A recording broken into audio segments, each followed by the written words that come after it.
অনেক লোক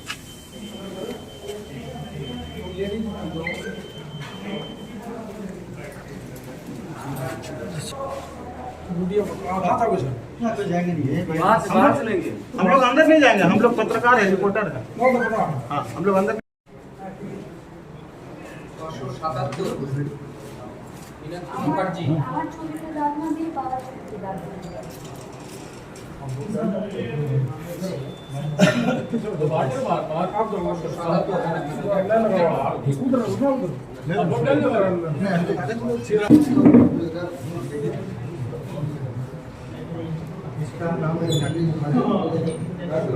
विरोधी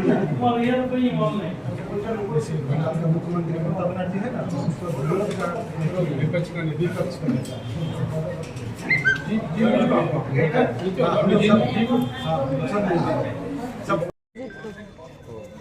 দিদি ভোট দিলেন, কিরকম চলছে এখনো পর্যন্ত ভোট, কি বলবেন?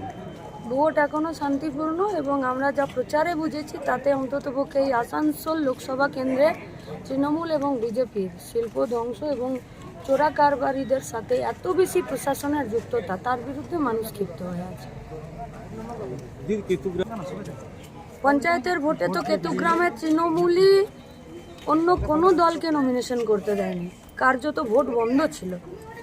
কেতুগ্রামে বিডিও অফিসের সামনে পর্যন্ত তৃণমূল পঞ্চায়েতের ভোটে মানুষকে ধর্নাতে, মিছিলে, রাস্তায় বসতে বাধ্য করেছিল।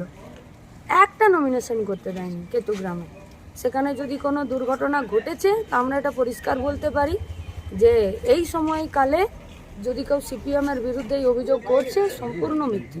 বহরমপুরে দেখছি কি লাঠিচার্জ হচ্ছে, সকাল থেকে পুলিশ অভিযান করে জায়গায় বাধা দেওয়া হচ্ছে। দেখুন, মুর্শিদাবাদ লোকসভা কেন্দ্র ভোট হলো নির্ঝঞ্ঝাট, রক্তপাতবিহীন।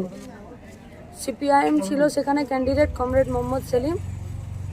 নির্ঝঞ্ঝাট ভোট হলো। আমরা বহরমপুর সহ গোটা রাজ্যেই রক্তপাতবিহীন এবং শান্তিপূর্ণ ভোট চাইছি। মানুষ তৃণমূল বিজেপির বিরুদ্ধে আছে। আজকের ভোট কীভাবে চলছে কিছু পেলি খবর আজকে, বা পুলিশ আজকে ভূমিকা সেন্ট্রাল ফোর্সে কেমন দেখছেন? আপনি তো এখন ভোট দিলেন, কেন্দ্রীয় বাহিনীতে এখনো পর্যন্ত কোনো অভিযোগ নেই। দিকে দিকে বিভিন্ন রকমের শান্তির খবর আসছে।